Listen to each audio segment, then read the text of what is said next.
کوئی broker dealer نہیں چاہیے جو ہمیں آپس میں بٹھائے. ہمیں سر اٹھا کر چلنے کی اجازت کیوں نہیں دی جا رہی؟ عامر پرویز مشرف نے نواز شریف کو باہر بھیجا. ایک اور سابق وزیر اعظم پر وزیر آباد میں حملہ کیا گیا. بتایا جائے کہ ایک مقبول لیڈر کو اڈیالہ جیل میں گوانتا نامو میں جیل بنا کر کیوں قید کر دیا گیا ہے؟ علی محمد خان کا خطاب. انہوں نے کہا کہ بانی پیٹا نے گرفتاری کے روز بھی کہا تھا کہ وہ سب سے مذاکرات کے لیے تیار ہے.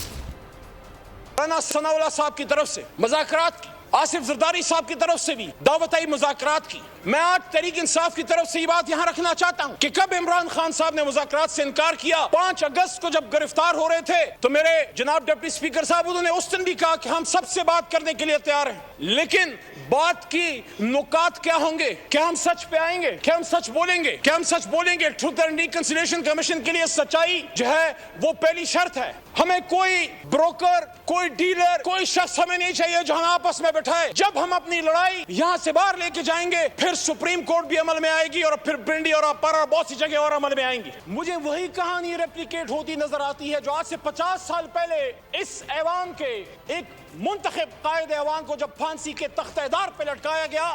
پاکستان تو نہیں بدلا. اس کرسی پہ جو آدمی بیٹھا ہوتا تھا وہ چاہے آپ اس کو پسند نہ کریں، آپ کو پسند نہ آئے، لیکن قائد ایوان تو تھا.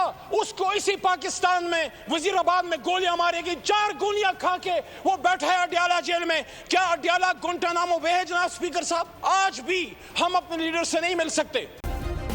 سبسکرائب کریں اور بیل دبائیں تاکہ کوئی خبر رہ نہ جائے.